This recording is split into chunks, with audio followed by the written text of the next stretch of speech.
Monseigneur. Bonjour Constance. Alors nous nous retrouvons quelques mois après les révélations faites par le cardinal Ricard lors de l'assemblée plénière de novembre 2022. Nous nous sommes dit à l'occasion de la journée de prière et de mémoire pour les personnes victimes qui aura lieu le 17 mars que c'était peut-être l'occasion pour vous et pour nous de faire un point ensemble sur à la fois certaines mesures, certaines résolutions que vous avez votées avec vos frères évêques, et puis aussi de voir comment la prévention, la lutte et les dispositifs sont mis en place sur le diocèse. Alors, première question que nous souhaitions vous poser, c'était de savoir, en avril 2021, vous avez voté avec l'ensemble des évêques une série de résolutions qui visent à lutter et à prévenir les abus. Il y avait notamment une résolution qui voulait créer un tribunal pénal canonique national. Où en est-on aujourd'hui de cette résolution ? Donc ce tribunal a été constitué et il a commencé son travail. Il a été constitué en décembre dernier et il a déjà commencé son travail. Il reçoit des dossiers. Il faut dire que c'est un tribunal assez inédit dans l'Église, puisque jamais il n'y a eu de tribunaux au niveau national comme ça. Vous savez qu'il existe des instances judiciaires à l'intérieur de l'Église, des tribunaux, des officialités dirigées par un vicaire judiciaire et avec un personnel autour du vicaire judiciaire, des juges, des avocats, des notaires, etc. Eh bien, ce tribunal national, pénal national, lui a pour objet de traiter des délits à l'intérieur de l'Église. C'est donc bien un tribunal qui concerne l'intérieur de l'Église, il faut bien le répéter, il y a des tribunaux qui dépendent bien entendu de l'État français. Là, c'est un tribunal interne à l'Église. Et il a comme champ de compétence tous les délits qui peuvent être commis par des personnes catholiques, soit clercs, soit laïcs, à l'intérieur de l'Église. Et par ailleurs, il faut signaler quand même que c'est une recommandation, c'est sur une recommandation de la SIAZ que ce tribunal a été ouvert. Il n'a pas compétence, par contre, quand il s'agit de délits commis par des évêques, puisque là, pour le coup, ça dépend du Saint-Siège, et il n'a pas compétence sur les délits les plus graves, puisque ces délits les plus graves, commis en particulier par des clercs sur des personnes mineures, ces délits les plus graves sont de la compétence, eux aussi, du Saint-Siège. Mais pour tous les autres délits, en particulier des agressions vis-à-vis d'une personne adulte, pour tous ces délits-là, le tribunal pénal canonique national a compétence. C'était quoi la volonté derrière la création d'une instance pénale nationale ? C'est quoi le message, l'ambition derrière ça ? La volonté des évêques, c'était de faire en sorte que les faits ou les délits soient jugés un peu en dehors des diocèses. C'est-à-dire, ça existe aussi dans le domaine des tribunaux civils, dépayser une cause. Eh bien, c'est ça. Faire en sorte qu'il y ait assez de distance avec le diocèse pour que le jugement soit prononcé en toute équité, à toute impartialité, par le tribunal national. Ça, c'est une première chose. La deuxième chose, les tribunaux existants dans les diocèses ou au niveau d'une province, vous savez que par exemple pour Bordeaux, il y a des tribunaux mais qui vont gérer à la fois les diocèses de la province de Bordeaux et les diocèses de la province de Poitiers. Vous savez que la grande difficulté dans l'Église, c'est d'avoir suffisamment de personnes compétentes, qualifiées, pour pouvoir juger. Et donc, il apparaissait important pour ces causes difficiles, il apparaissait important de garantir de regrouper plutôt les causes et de garantir que les personnels qui en seraient chargés étaient des personnes compétentes. Enfin ça, je crois que c'était également un souci qui habitait les évêques. Et par ailleurs, un autre souci qui nous habitait, vous savez que les diocèses sont tout à fait indépendants les uns des autres, de même les officialités, les tribunaux judiciaires dans les provinces ou dans les diocèses sont tout à fait indépendants les uns des autres. Notre souci était de faire en sorte que la jurisprudence dans les tribunaux puisse être homogène au niveau français. Et donc, un tribunal national garantirait cela, ou garantirait mieux cela. Voilà. Est-ce qu'il existe ailleurs dans le monde un tribunal comme celui-ci au sein d'une conférence épiscopale? Actuellement, non. C'est unique, hein, c'est la première, c'est le premier qui existe au niveau de l'Église universelle. C'est le premier qui existe et sur recommandation de la SIAZ à l'initiative donc des évêques de France. Voilà. C'est donc quelque chose d'assez intéressant et qui sera important de suivre, dont il sera important de suivre les activités. Alors il est composé, bien sûr, il est composé de personnes, à la fois des juges, des avocats, à la fois prêtres et personnes laïques, hein, bien entendu, comme dans tous les tribunaux, qui sont experts dans ces domaines-là, qui sont experts du point de vue du droit canonique. Et comment ce tribunal peut-il être saisi? Est-ce que n'importe quel laïc peut saisir ce tribunal? Est-ce que ça passe forcément par l'Église, par l'évêque? Oui. N'importe quel laïc peut saisir ce tribunal, en sachant qu'il écrit à ce moment-là à ce qu'on appelle le promoteur de justice, ce qui pourrait correspondre un petit peu dans les tribunaux civils qu'on connaît des fois mieux, hein, au parquet. Hein. Donc il écrit au promoteur de justice, et le promoteur de justice sera chargé de constituer le dossier ou d'avertir l'évêque, ou d'avoir un contact avec l'évêque qui est concerné par la cause qui serait à défendre par le tribunal pénal national. Hein, pour avoir des précisions, pour avoir un dossier, parfois le promoteur de justice de ce tribunal national demandera à l'évêque concerné une enquête préalable. Je précise aussi, parce qu'on l'a évoqué, hein, ne jamais oublier que lorsque une enquête dans un tribunal civil français est en cours, l'enquête canonique est interrompue pour ne pas compliquer et ne pas interférer dans la justice française. Et donc elle reprend l'enquête canonique une fois que la justice civile est passée? Oui. Ouais, elle peut reprendre, ça dépend bien entendu des cas, mais elle peut reprendre à ce moment-là. Une fois que le parquet a fait savoir que nous pouvions le faire. Parce que, je précise une autre chose aussi, hein, c'est une autre décision qui avait été prise avec les évêques après le rapport de la SIAZ. Hein, dans la plupart des diocèses, une convention a été signée entre le diocèse et les parquets du département. Hein, pour le diocèse de Bordeaux, j'ai signé une convention, une sorte de protocole entre le parquet de Bordeaux, le parquet de Libourne et le diocèse de Bordeaux.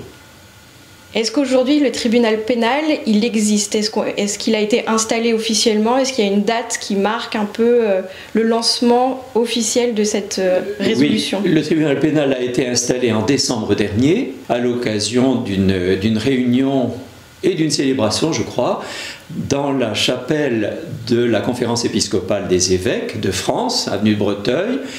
Et il a commencé aussitôt son travail. Hein, il reçoit des dossiers actuellement et le promoteur de justice travaille pour que les causes soient examinées. Oui, tout à fait. Alors on va continuer avec une autre résolution qui consistait à la création d'une journée nationale de prière et de mémoire pour les personnes victimes d'abus et d'agressions dans l'Église.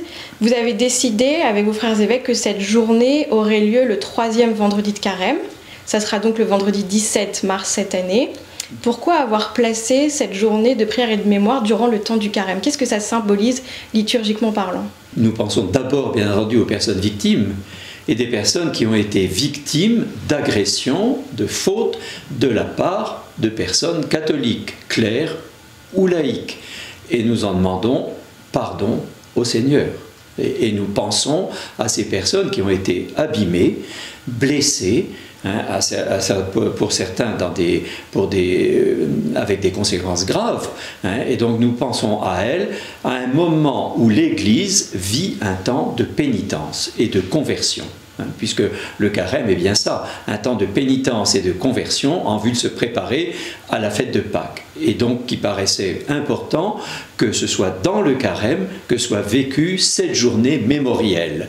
Nous faisons mémoire de toutes les personnes victimes, certaines d'entre elles sont d'ailleurs décédées aujourd'hui, mais de toutes les personnes victimes, vivantes ou décédées, pour lesquelles il y a eu agression de la part d'une personne à l'intérieur de l'Église. Voilà, c'est quelque chose qui est contraire, enfin ces faits-là sont contraires à l'évangile du Christ, viennent abîmer le témoignage rendu à l'évangile, et donc nous en demandons pardon au Seigneur. Nous faisons pénitence pour ces faits-là.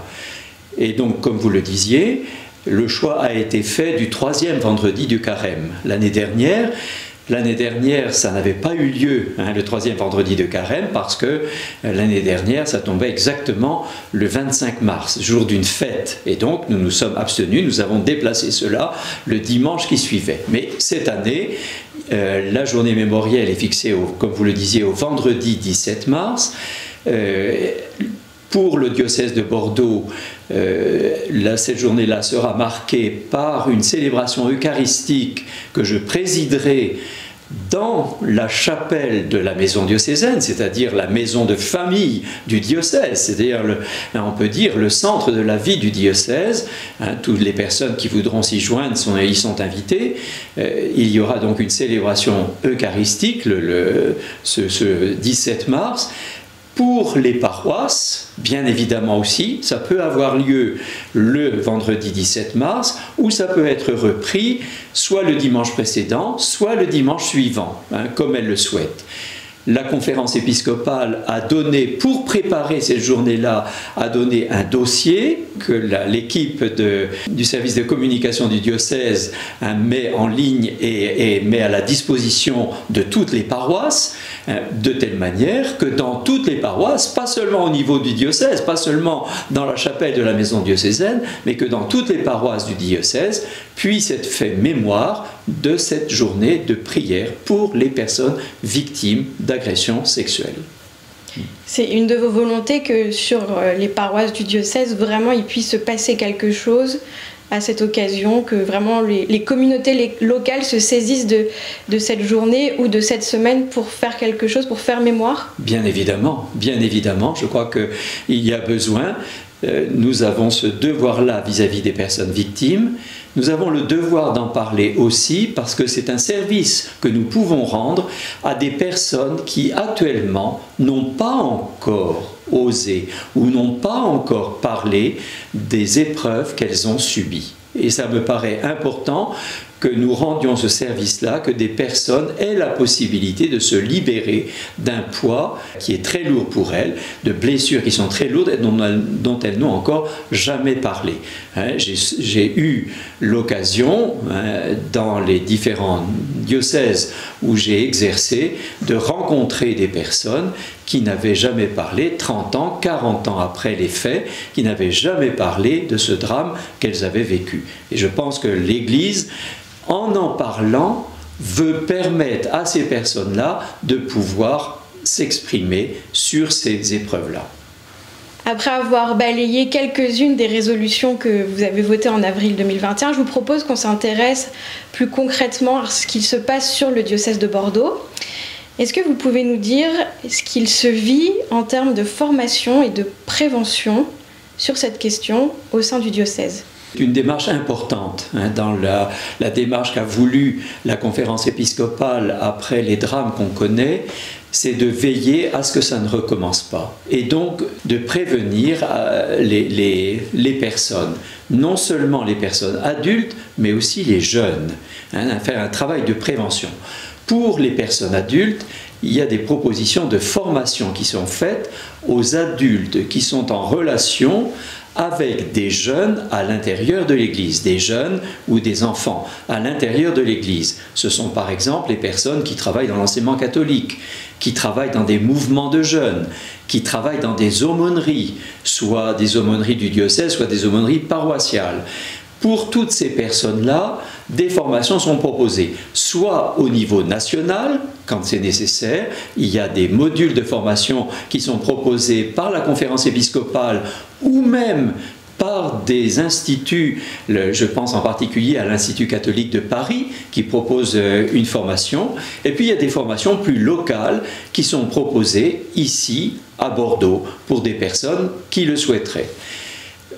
L'enseignement catholique a voté une charte de bientraitance et donc pour l'ensemble des personnels qui travaillent avec les jeunes, que ce soit dans les écoles, que ce soit les enseignants, les chefs d'établissement, les animateurs en pastoral scolaire, les éducateurs, etc. Pour toutes ces personnes-là, des propositions, des modules de formation sont proposés. Voilà, ça du côté des personnes adultes. Voilà. Et il faudra continuer, nous n'en sommes qu'au début. Je pense que c'est quelque chose c'est un travail qui va être à poursuivre pendant des années. Le deuxième, c'est vis-à-vis des enfants et des jeunes. Là aussi, il y a besoin de prévention en ayant le souci de développer quelque chose qui est difficile, je ne cache pas que c'est complexe à faire, c'est l'éducation affective, relationnelle et sexuelle, qui a été mise en place déjà depuis des années au sein des mouvements de la pastorale familiale dans l'Église en France. Il y a un certain nombre de modules qui sont conduits par d'autres organismes dans les différents diocèses de France, mais il faut accélérer l'allure. Il faut faire en sorte qu'on développe davantage cette éducation-là, là encore, soit dans les mouvements, et je sais que les mouvements scouts par exemple, ont des modules spécifiques pour les jeunes à ce sujet-là, soit dans les écoles, soit dans les aumôneries. Je sais combien c'est difficile parce qu'il faut trouver des personnes compétentes. Ça ne veut pas être confié à des gens qui n'ont pas de formation à ce sujet-là. Il y a besoin d'une réelle formation. Il y a on peut dire des validations. Il y a un certain nombre d'instances qui peuvent délivrer des validations, mais en tous les cas, ça doit se poursuivre. Je dois dire que, par exemple, le lancement de la maison Familia, ici à Bordeaux, a eu, justement pour objectif aussi, de développer cette éducation affective, relationnelle et sexuelle. C'est ponctuel, c'est limité actuellement, mais ça a pour but de se développer. Voilà. Donc tous ces aspects-là, ils sont en route. Il va falloir des années pour continuer cette prévention. Alors, il y a quelques jours, la conférence épiscopale a publié un référentiel de bonnes pratiques pour les cellules d'accueil et d'écoute des personnes victimes dans les diocèses. On va s'intéresser un petit peu à la cellule que nous avons ici au diocèse de Bordeaux. C'est ça. Est-ce que vous pouvez nous rappeler peut-être d'abord quelles sont les missions de cette cellule diocésaine et comment elle est composée? Oui. Vous faites bien de rappeler qu'il y a un nouveau référentiel pour l'ensemble de ces cellules qui existent soit dans un diocèse donné, soit dans un groupe de diocèses, puisque, bien entendu, elles sont composées de personnes qui ont des compétences dans différents domaines, on va y revenir, et donc tous les diocèses n'ont pas capacité à constituer à eux seuls une équipe. Ici, dans le diocèse de Bordeaux, elle s'appelle non pas cellule d'écoute et d'accueil comme dans les autres diocèses. En 2016, quand elle a été constituée, elle s'est appelée équipe de veille pour les personnes victimes. Et il faut souligner aussi que la réflexion sur ces cellules n'est pas finie. Il y a un référentiel qui a été donné à l'ensemble des cellules d'écoute dans les diocèses de France, mais il y a aussi, suite aux recommandations des évêques, il y a aussi des groupes de travail dirigés par des personnes laïques, des groupes sous la direction de M. Balladur. Ces groupes de travail ont entre autres pour objet de regarder comment fonctionnent tout ce qui existe déjà dans ce souci des personnes victimes, et en particulier tout ce qui existe du point de vue des cellules d'écoute et de veille. Et je sais que certains des groupes ont analysé le travail des cellules d'écoute et d'accueil des personnes victimes. En mars prochain, lors de la prochaine assemblée plénière des évêques, on va revenir sur le fonctionnement des cellules d'écoute et d'accueil des personnes victimes. Le référentiel n'est pas l'ultime parole, encore. On a besoin de travailler toujours mieux. L'objet de ces cellules, c'est d'écouter, d'accueillir, d'écouter et d'orienter. Accueillir les personnes qui le souhaitent et qui ont été victimes d'un acte d'agression, écouter ces personnes-là avec bienveillance, avec le souci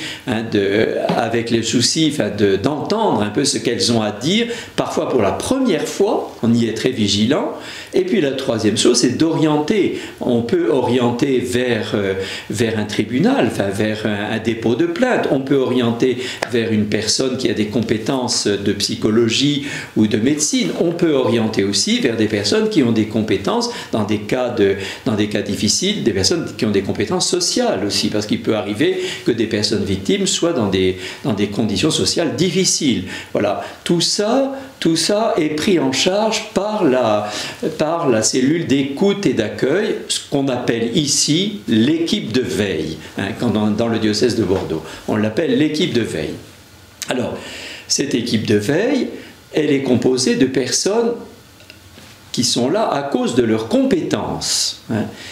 Donc, dans l'équipe de veille de Bordeaux, il y a un avocat pénaliste, une enseignante, une personne enseignante, une personne infirmière scolaire, un prêtre, un ancien magistrat, une personne ancienne magistrate, et un psychiatre. Ces personnes-là sont là au titre de leurs compétences professionnelles. Et elles sont là pour accueillir les personnes victimes qui se manifestent de deux manières différentes, soit en ayant laissé un message sur la boîte mail parole de victime @bordeaux.catholique.fr, soit en ayant écrit à l'équipe de veille du diocèse de Bordeaux à l'adresse de l'archevêché. Ce sont les deux moyens de les atteindre, en sachant qu'à ce moment-là, l'équipe de veille va prendre contact assez vite, le plus vite possible, avec la personne qui se manifeste. Quel lien cette équipe de veille a-t-elle avec l'instance qui a été créée récemment, qui s'appelle l'INIR, l'instance nationale indépendante de réparation et de reconnaissance? Oui. Quels sont ces liens entre ces deux instances à la fois nationales et diocésaines? Voilà. Alors l'INIR, comme vous le dites, c'est une instance nationale. C'est une instance nationale. Elle n'existe que dans un lieu donné, à Paris. Les personnes qui peuvent la contacter, ce sont des personnes pour lesquelles, en général, l'action judiciaire civile ou canonique est éteinte. C'est-à-dire qu'il n'y a pas possibilité d'agir en justice, par exemple, parce que l'agresseur est décédé. Voilà. Et donc, ces personnes-là estiment qu'elles n'ont pas été reconnues dans le drame qu'elles ont vécu, et parfois, certaines d'entre elles demandent réparation pour les blessures qu'elles ont subies. Ces personnes-là peuvent contacter directement l'instance nationale, sans passer par la cellule d'écoute et d'accueil des personnes victimes. Elles peuvent écrire directement, parce qu'elles n'ont pas matière à contacter la cellule de veille. Mais la cellule de veille, bien entendu, peut donner les références de l'INIR quand il y en a besoin. Il faut préciser que donc cette instance nationale est une instance indépendante, c'est-à-dire qu'il n'y a pas dans cette instance-là de membres de la conférence épiscopale, c'est vraiment une instance indépendante. Elle a pour objet de rendre justice, si on veut, à des personnes qui ont été blessées alors qu'elles étaient mineures. C'est ça. Et d'accueillir et parfois de reconnaître la blessure, de la nommer, de reconnaître que c'était une agression. Et parfois les personnes victimes ont besoin d'entendre, quand la justice ne peut plus le faire, ont besoin d'entendre qu'elles ont été vraiment victimes d'une agression. Ça, je pense que c'est très important. Et d'examiner avec ces personnes victimes, l'INIR, c'est son rôle aussi, d'examiner s'il y a possibilité de réparation. Et donc, réparation soit en orientant vers des spécialistes, vers des personnes, ça peut être soit au niveau psychologique, soit au niveau social, ou des réparations financières. Cette instance-là, qui va fixer, après avoir entendu les personnes victimes, après avoir analysé ça en collège, puisqu'il y a un certain nombre de personnes qui en font partie, et elles examinent en collège le dossier des personnes victimes, qui va décider du montant de la réparation. Lorsque la décision a été prise du montant de la réparation, l'instance demande alors à un autre organisme qui s'appelle le CELAM, cet organisme national lui aussi, de verser les sommes qu'ils indiquent. Cet organisme national, le CELAM, un organisme financier, il est alimenté pour l'argent dont il a besoin, il est alimenté par les diocèses de France. Qui verse ce dont le CELAM a besoin pour les réparations, pour verser le montant des réparations fixé par l'INIR. Mais tout cela, l'INIR, le CELAM, ce sont des instances nationales. Et les personnes s'adressent directement à l'INIR, directement à l'INIR. Ça ne veut pas dire que l'INIR ne va pas contacter parfois l'évêque concerné par l'agresseur, de cette personne victime, bien entendu. Mais l'INIR le fait en toute indépendance. Je ne sais pas si je me suis bien fait comprendre, parce que c'est assez complexe, le fonctionnement, mais je pense qu'il a le souci premier de veiller à respecter les personnes victimes et à les placer en premier. Et de suppléer, je pense que c'est ça aussi, de suppléer l'impossibilité, l'absence de démarche judiciaire, souvent parce que la personne agresseur est décédée. Je dois préciser qu'en plus de l'INIR et du CELAM, ces deux instances nationales qui traitent des actes d'agressions commises par des personnes de l'Église, il y a un autre organisme qui existe, qui est la commission de réparation et de reconnaissance, cette commission qui a pour objet de traiter les agressions de la part de religieux dans les diocèses. Vous savez que les religieux ont voulu constituer une commission à part et traitent de ces cas-là spécifiquement. Là, ça passe par la COREF. Là, ça passe par cet organisme qui rassemble de fait l'ensemble des congrégations religieuses présentes en France, qu'on appelle la COREF. Voilà, et c'est géré par la COREF. Si bien que quand une personne a été agressée par un religieux, elle ne contactera pas l'INIR, elle contactera le CRR, la commission de reconnaissance et de réparation. Mais cela, les cellules d'écoute et d'accueil des diocèses sont en mesure d'orienter vers l'un ou vers l'autre des organismes. C'est la fin de notre entretien. Merci Monseigneur James d'avoir répondu à nos questions. Merci à vous. Merci de m'avoir interrogé. Ce sont des personnes victimes, voilà, qui sont présentes à notre esprit, à notre cœur, et des personnes victimes dont il faut honorer le souci. Et il faut faire attention, être attentif à ce drame qu'elles ont vécu et aux blessures qu'elles ont subies et aux souffrances qu'elles vivent encore parfois aujourd'hui. Merci. Merci à vous.